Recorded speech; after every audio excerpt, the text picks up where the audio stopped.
Novels TV YouTube channel پر آپ سب کو خوش آمدید کہتی ہوں۔ چینل کو سبسکرائب کر کے بیل آئیکن کلک کر لیں تاکہ تمام نئی ایپیسوڈ پر وقت ملتی رہیں۔ آج میں ناول سزائے عشق کی قسط نمبر 15 لے کے آئی ہوں۔ میں ایسا نہیں ہونے دے سکتی۔ تم نہ صحیح تمہارا نام ہمیشہ مجھے تمہارے ہونے کا احساس دلائے گا۔ میں جب بھی اس نام کو چھوتی ہوں مجھے تمہارا وجود اپنے قریب محسوس ہوتا ہے۔ میں ہرگز تمہاری دوری برداشت نہیں کر سکتی۔ تمہارے جانے کے بعد میرا تم سے ملاقات کا واحد حل یہ تمہارا نام ہے۔ میں اسے کبھی مٹنے نہیں دوں گی۔ اشنال بغیر اس کی بات سنے لمبے لمبے سانس بھرتی بمشکل کہہ رہی تھی۔ اذلان کو اس کی اس حالت پر بے حد ترس آیا تھا۔ میں پاس ہی ہوں تمہارے، میں کہیں نہیں جا رہا، میں یہی ہوں تمہارے پاس، رونا بند کرو۔ اذلان اس کی بگڑتی حالت دیکھ کر اسے اپنے سینے میں سمیٹتے بچوں کی طرح سمجھاتے ہوئے بولا تھا، ہمیشہ پاس رہو گے نا میرے، کبھی دور نہیں جاؤ گے نا؟ اشنال کپ کپاتے ہوئے اس کی شرٹ پر گرفت سخت کر گئی تھی۔ اذلان نے اشنال کے بھیگے بالوں میں انگلیاں پھیر کر اسے پرسکون کرنا چاہا۔ وہ خاموشی سے آنکھیں موند گئی۔ اذلان نے اس کا بے جان وجود اپنی باہوں میں اٹھا کر بیڈ پر لٹایا۔ اس نے بے ہوشی کی حالت میں بھی سختی سے اذلان کی شرٹ کو اپنے ہاتھوں میں جکڑ رکھا تھا۔ وہ یوں ہی اس کے پہلو میں اس کے چہرے کی جانب جھکتا اسے تکتا رہا۔ سرخ پھرپھراتے لب اسے بے تاب کر رہے تھے۔ اس نے بے رحمی سے اس کے ہاتھوں کو جھٹکا اور اسے منہ پھیر گیا۔ اب اس کا رخ الماری کی طرف تھا جس سے وہ اشنال کے بھیگے کپڑے بدل سکے، ورنہ اس کی کپاہٹ سے صاف ظاہر تھا کہ وہ پہلے ہی بیمار پڑ چکی ہیں، مزید کچھ برا نہ ہو۔ ایک یہ دن جب ذہن میں ساری عیاری کی باتیں ہیں، ایک وہ دن جب دل میں بھولی بھالی باتیں رہتی تھیں، ایک یہ دن جب لاکھوں غم اور کال پڑا ہے آنسو کا، ایک وہ دن جب ایک ذرا سی بات پہ ندیاں بہتی تھیں۔ دروازے پر دستک ہوئی تو خورشید بیگم بھاگ کر دروازہ کھولنے گئی۔ وہ کب سے حورین کی راہ تک رہی تھی پر وہ اب تک گھر نہیں پہنچی تھی۔ پریشانی سے بی پی لو ہو رہا تھا ان کا، پر دروازہ کھولتے ہی سامنے کھڑے لوگوں کو دیکھ کر دنگ سی رہ گئی۔ حیرانگی تو دونوں جانب کھڑے نفوس کی آنکھوں میں ابھری تھی۔ بہنا کہاں چلی گئی تھی تم؟ ذوالفقار صاحب گھر میں داخل ہوتے حیرت سے پوچھنے لگے۔ پیچھے کھڑے ان کے باقی بھائیوں کی آنکھوں میں بھی کسی اپنے کے مل جانے کی چمک ظاہر ہوئی تھی۔ ان کی اتنی شفقت پر خورشید بیگم کی آنکھوں سے آنسو پھسل کر گال میں جذب ہوا تھا۔ کون سی بہن ہے بھائی صاحب؟ پچھلے 17 سال سے آپ نے میری اور میری بیٹی کی خبر نہیں لی، آج کس منہ سے مجھے بہن کہہ رہے ہیں؟ وہ ان سے منہ پھیرے بولی تھی جبکہ حرم گاڑی پارک کر کے اب گھر میں داخل ہو رہا تھا۔ اس کی آنکھوں میں کئی سوال تھے، پر ابھی اس نے اندر قدم بڑھائے ہی تھے کہ خورشید بیگم اپنے بھائیوں کو بھولتے حرم کو دیکھتے ہوئے حورین کے خیال سے بھاگ کر اس پر لپکی تھی۔ کہاں ہے میری بیٹی؟ کہاں ہے حورین؟ مجھے پتا ہے تمہیں نے نقصان پہنچایا اسے، کہاں ہے وہ؟ خورشید بیگم اسے کالر سے پکڑے روتے ہوئے چلا رہی تھی جبکہ حرم کو خود جھٹکا لگا تھا۔ یہ کیا کہہ رہی ہیں آپ؟ کہاں ہے حورین؟ وہ پریشانی سے ادھر ادھر نظریں دوڑاتے بولا تھا، بند کرو اپنی یہ اداکاری، تم ہر بار میری بیٹی کے لیے خطرہ ثابت ہوتے ہو، اور آج بھی جب وہ لاپتہ ہے تو منہ اٹھا کر یہاں میرے گھر آ گئے ہو۔ خورشید بیگم اپنا ضبط کھوتے چلا رہی تھی۔ کیا ہوا ہے خورشید، ہمیں بتاؤ، اور میرے بیٹے سے ایسے کیوں بات کر رہی ہو؟ کیا جرم کر دیا اس نے؟ ذوالفقار صاحب اپنے بیٹے کی آنکھوں میں امڑتی پریشانی دیکھی خورشید بیگم سے مخاطب ہوئے تھے۔ یہ بیٹا ہے آپ کا؟ یہ اسیر پالا آپ نے بھائی صاحب؟ بس اب حد سے زیادہ بڑھ رہی ہو تم۔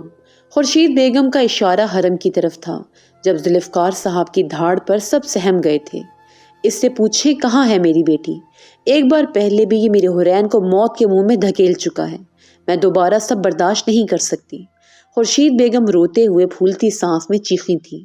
ذوالفقار صاحب نے جب ان کی بگڑتی حالت دیکھی تو انہیں سہارا دینا چاہا۔ ایک اچھمبی سی نظر حرم پر ڈالی تھی جبکہ اس کی آنکھوں میں مکمل طور پر لاتعلقی تھی۔ نہیں، مجھے کسی کے سہارے کی ضرورت، میں اکیلی سنبھلنا سیکھ چکی ہوں، آپ جائیں۔ وہ سن پڑتے ہاتھ پاؤں سے بولی تھی اور وہیں زمین میں گر سی گئی تھی۔ جب ذوالفقار صاحب نے اپنی بہن کو سہارا دیا تھا، ماضی کے بارے میں بات بعد میں کر لیں گے، فی الحال تم مجھے مل چکی ہو تو میں تمہیں اس حالت میں نہیں چھوڑ سکتا، میں اپنی غلطی کا خمیازہ بھرنے کو تیار ہوں۔ وہ نہایت فکر مندی سے بولے تھے، میری بیٹی میری حور کو ڈھونڈ لائیں، میں آپ کو ساری غلطیوں کی معافی دے دوں گی، سب بھول جاؤں گی، بس میری زندگی کا کل اثاثہ مجھے کسی بھی طرح لوٹا دیں۔ خورشید بیگم سسکتے ہوئے ہوش سے بیگانہ حالت میں بڑبڑا رہی تھی۔ حرم پر تو جیسے کوئی قیامت یان پہنچی تھی۔ ذوالفقار صاحب نے حرم کے ماموں کو خورشید کو ہسپتال لے جانے کا اشارہ کیا تھا اور خود حرم کی طرف بڑھے تھے۔ یہ سب کیا سننے کو مل رہا ہے مجھے؟ بابا پلیز آپ بھی نہ شروع ہو جائیں، میں کچھ نہیں جانتا، مجھے اسے ڈھونڈنا ہوگا۔ میں اتنا لاپرواہ کیسے ہو گیا؟ میں اسے کچھ نہیں ہونے دوں گا۔ حرم دیوانہ وار اپنے خالی ہاتھوں کو دیکھتے وہاں سے بھاگا تھا۔ ذوالنین اپنے روم میں بیٹھا حورین کے بارے میں سوچ رہا تھا۔ اسے بے چینی سی ہو رہی تھی، اور جب وہ گہری نیند سویا تھا اس نے خواب میں بھی حورین کا آنسوں سے نم چہرہ دیکھا تھا، جس خوف سے وہ اٹھ کر بیٹھ چکا تھا، پر وہ چاہ کر بھی کچھ نہیں کر پا رہا تھا کیونکہ اس کا جسم اسے اٹھ کر کھڑے ہونے کی اجازت نہیں دے رہا تھا۔ اتنی دیر میں اس کے موبائل پر رنگنگ ہوئی تو اس نے جانچتی نظروں سے موبائل اٹھا کر آنکھوں کے سامنے کیا۔ وہ اس نمبر سے مکمل طور پر لاتعلق تھا۔ اس نے حورین کا سوچتے ہی کال اٹینڈ کر کے موبائل کان کو لگایا۔ خوابوں میں یوں گھبرایا نہ کیجیے، اپنی معصومیت سے ہم بیچاروں کے ہوش اڑایا نہ کیجیے، کوئی لڑکی راگ لگاتے بول رہی تھی۔ اس نے کان سے موبائل ہٹا کر دوبارہ نمبر دیکھا۔ جی کون؟ آپ کے چاہنے والے۔ ہمیں کسی کی چاہت کی ضرورت نہیں، برائے مہربانی یہاں دوبارہ کال مت کریے گا اور میرا وقت برباد کرنے سے گریز کریں۔ وہ سرد لہجے میں بولتا موبائل رکھنے ہی والا تھا جب اس کی آواز پر ٹھہر گیا۔ ہاں، آپ کی یہاں بہت سی فیکٹریز چل رہی ہیں جس کا وزٹ کرنے کے چکر میں ویلے معصوم انتہائی مصروف ہیں۔ شانزے نچلا لب دانتوں تلے دباتے بولی تھی۔ نہیں جی، میں خاص ویلا ہوں اور آپ مجھے ڈسٹرب مت کریں ڈاکٹر صاحبہ۔ ذوالنین اسی لہجے میں گویا تھا۔ دوسری جانب شانزے کی آنکھوں میں شرارت چمکی تھی۔ مطلب جان گئے؟ وہ منہ ہی منہ میں بڑبڑائی تھی۔ ویلے لوگوں کا وقت بھی بہت قیمتی ہوتا ہے، آخر ویلے رہنے کے لیے بہت وقت کی ضرورت ہوتی ہے، اور میں شاید آپ سے بات کر کے آپ کے ویلے پن میں خلل ڈال رہی ہوں۔ شانزے نے اسے مزید چڑھاتے ہوئے بولا تھا۔ جی بالکل درست فرمایا آپ نے، دوبارہ کال مت کریے گا، اللہ حافظ۔ ذوالنین دانت چباتے بولا تھا۔ دھیان سے، کہیں دل کے مریض نہ بن جانا میرے عشق میں۔ ایک بار پھر شانزے کی بات پر اس کی کال بند کرتے ہاتھ تھمے تھے۔ دل کا مریض نہیں، پر ذہنی مریض ضرور بن جاؤں گا اگر کچھ وقت اور آپ کی ٹٹر سنتا رہا تو۔ وہ فٹ سے اسے کھڑی کھڑی سناتا موبائل کان سے ہٹا چکا تھا۔ یہ ٹٹر تو اب تمہیں ساری زندگی سننی پڑے گی ذوالنین میرے نین، شانزے ناک پھلا کر کہتی موبائل سائڈ ٹیبل پر پٹک گئی تھی۔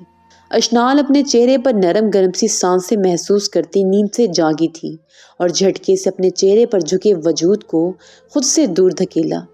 ہاں، اسی لیے تمہارے قریب بیٹھا تھا۔ اٹھو، ٹائم کافی ہو گیا ہے، میں اپنے وعدے سے پھرنے والا نہیں۔ اذلان فوراً اس سے نظریں چراتے بولا تھا۔ لیکن مجھے کہیں نہیں جانا، میں نے کہا نا۔ اشنال منہ بنائے دبی دبی سی چلائی تھی۔ سوچ لو، آج ہی موقع ہے، ورنہ تمہیں تمہاری فیملی سے ملنے کے لیے ساری زندگی کے لیے ترسا دوں گا۔ اذلان کے سرد لہجے میں بولنے پر اشنال کی پیشانی پر پسینے کی لکیریں چمکی تھیں۔ وہ خاموش سا تاثر لیے اس کے چہرے کو اپنی آنکھوں کے حصار میں لیے بیٹھی تھی۔ ایسے مت دیکھو، میں تمہاری معصوم نگاہوں سے بہک نہیں جاؤں گا، ہر بار کی طرح۔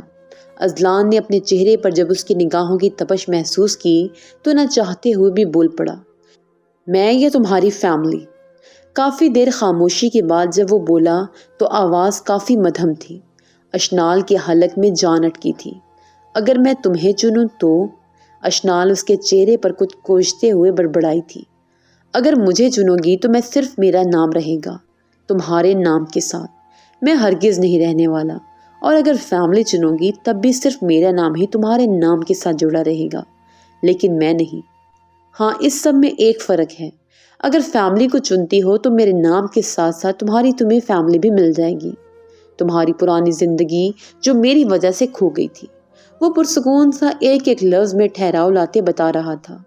ٹھیک ہے، مجھے منظور ہے۔ اشنال اپنے باؤں کے درد کی پرواہ کیے بغیر اٹھ بیٹھی تھی۔ اذلان کے چہرے پر ایک زخمی سی مسکراہٹ ابھری تھی۔ اذلان اس کے آگے چلنے لگا۔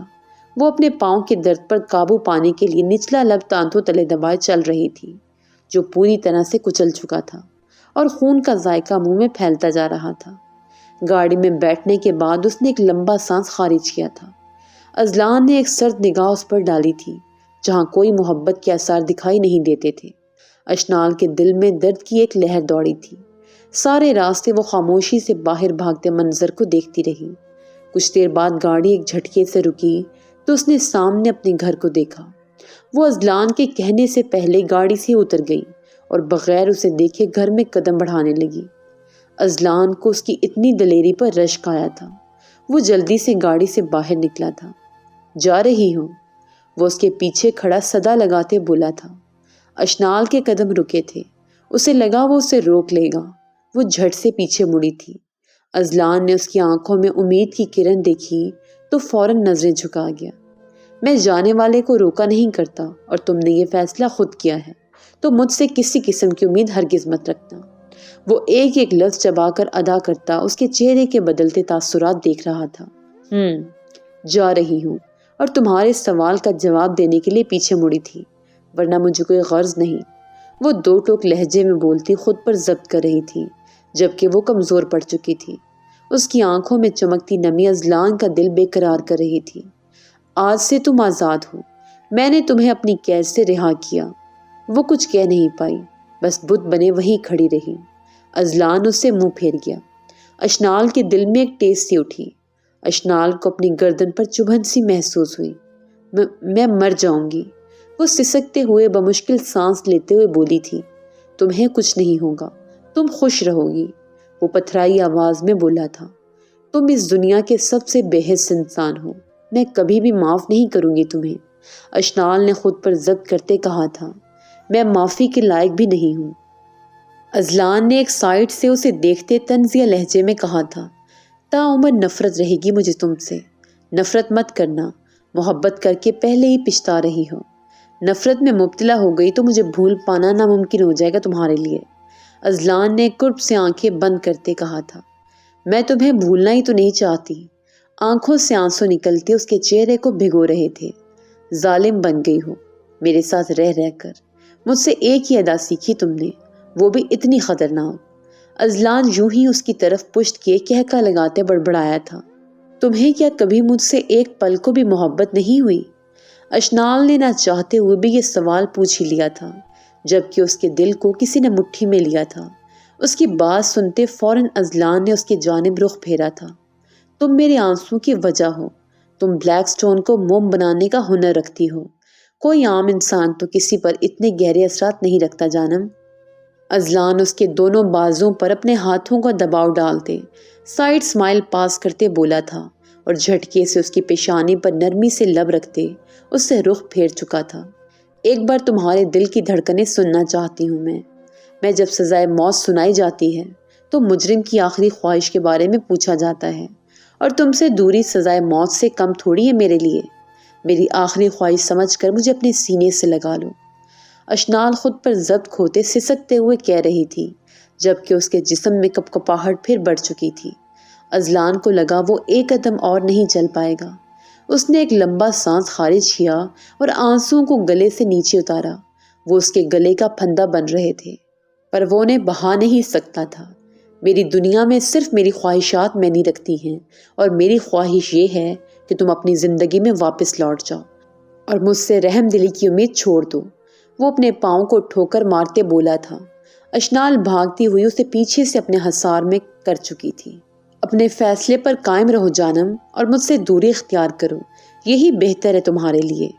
نہیں، جب تک میں اس وقت تمہارے دل کی دھڑکنیں نہیں سن لیتی میں کہیں نہیں جاؤں گی۔ اشنال بضد تھی۔ تم جانتی ہو لوگ مجھے بلیک سٹون کیوں کہتے ہیں؟ وہ اس کے ہاتھوں پر اپنے ہاتھ رکھتے اسے پوچھ رہا تھا۔ میں تو نہیں جانتی اور مجھے جاننا بھی نہیں ہے، کیونکہ میرا شوہر میرے لیے تو کبھی بھی بلیک سٹون نہیں تھا۔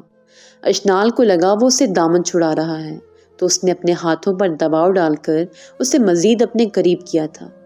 میرے دل پر سیاہی کی ایک نان مٹنے والی تہ ہے جس نے مجھے ایک پتھر کی طرح مضبوط اور جذبات سے عاری کر رکھا ہے۔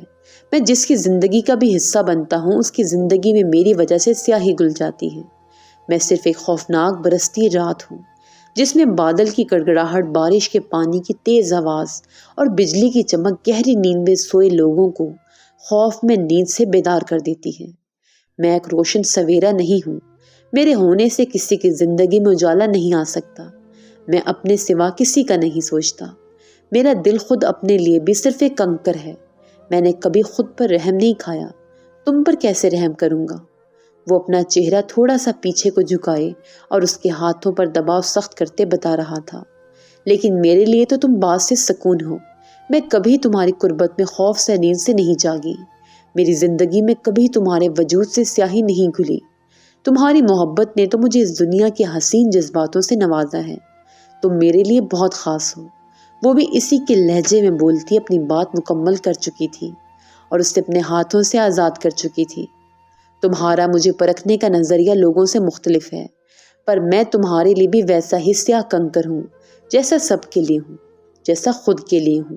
بس تم جذبات میں میرے ظلم و ستم بھول کر میری محبت کے کھو جانے کے خوف سے ایسے سوچ رہی ہو۔ بہت جلد تمہیں یہ احساس ہو جائے گا کہ میرا تمہاری زندگی سے چلے جانا تمہارے لیے کتنا اچھا ثابت ہوا۔ میں سب کی زندگی کا بیکار سا حصہ ہوں۔ مجھے خاص بننے کا وہم ہی خود پر کہکا لگانے پر مجبور کر دیتا ہے۔ میں یہ گمان ہرگز نہیں پال سکتا اپنے دل میں کہ میں تمہارے لیے کبھی خاص رہا۔ اذلان بات کو اختتام تک پہنچاتے اسے دیکھتے ہوئے پیچھے کو قدم لینے لگا۔ وہ نم آنکھوں سے اپنا ہاتھ لمبا کیے اسے جانے سے روک رہی تھی، قدم اٹھنے سے انکاری تھے۔ اس کی گردن پر روشن ہوتا اذلان کا نام اسے چبھن کر رہا تھا۔ اس نے بے اختیاری آنکھیں مونتے اذلان کے نام کو چھو کر اس کی خوشبو اپنی سانسوں میں سمائی تھی۔ ایک دم گاڑی سٹارٹ ہونے کی آواز پر وہ ہوش میں واپس آئی تھی۔ اذلان کی نظریں اس پر ہی ٹکی تھیں۔ وہ اس کی ایک ایک عمل کو غور سے دیکھ رہا تھا۔ گاڑی میں بیٹھتے ہی ایک آخری نظر سے اس کا وجود اپنی آنکھوں کے حصار میں لیا تھا اور بے اختیار ہی اس کی آنکھوں سے آنسو زار و قطار بہنے لگے تھے۔ نہیں، نہیں، تم ایسے نہیں جا سکتے، تم مجھے چھوڑ کر نہیں جا سکتے، تو یوں میری نظروں میں دھول چھوڑ کر نہیں جا سکتے، رک جاؤ پلیز، گاڑی روکو۔ وہ ننگے پاؤں اپنے زخموں کی پرواہ کیے بغیر اس کی گاڑی کے پیچھے بھاگتے ہوئے چلا رہی تھی۔ اس کے بابا نے اشنال کے رونے کی آواز سنی تو گھر سے باہر آئے۔ انہوں نے فوراً اسے سنبھالنا چاہا تھا، پر وہ ہوش سے بیگانہ اندھا دھن اس گاڑی کے پیچھے بھاگتی چلی جا رہی تھی۔ اذلان بیک ویو مرر سے سب دیکھ رہا تھا۔ اس نے رفتار مزید بڑھا دی تھی۔ نہیں جاؤ پلیز، کیا کمی رہ گئی تھی میری وفا میں، میری محبت میں؟ کیوں کیا تم نے میرے ساتھ ایسا؟ کیوں؟ ایک بار مجھے محبت نے رسوا کر دیا۔ وہ اپنے پاؤں کی درد برداشت نہ کرتے ہوئے سنسی کھڑی لرزتی پلکوں سے بول رہی تھی۔ سورج کی تپش سے اس کا سر چکرا رہا تھا۔ اذلان اس کے گھر کا موڑ پار کر گیا۔ وہ دیکھتے ہی دیکھتے اس کی نظروں سے اوجھل ہو گیا۔ وہ وہیں زمین پر کنکروں پر گر سی گئی۔ اس کے بابا نے فوراً اس کا چہرہ تھپ تھپایا تھا، پر اس کے جسم میں کوئی حرکت نہیں تھی۔ وہ ایک بار پھر اپنی بیٹی کو تباہی کے موڑ پر دیکھ رہے تھے، پر اس بار جو زخم دیا گیا تھا وہ شاید زندگی بھر مندمل نہیں ہونا تھا۔ حرم الٹے قدم وہاں سے بھاگا تھا۔ اس نے ان کے گلی والوں کو اس کی تصویر دکھا کر اس کا آخری ٹھکانہ پوچھنا چاہا تھا۔ اس طرح وہ کافی گلیوں کی خاک چھان چکا تھا کہ آخر اسے آخری بار کہاں دیکھا گیا تھا۔ 1 گھنٹے کی کوشش کے بعد بالآخر ایک انسان نے اسے کچھ معلومات دی تھی۔ یہ لڑکی میں نے دیکھی ہے، پر یہ حجاب میں نہیں تھی۔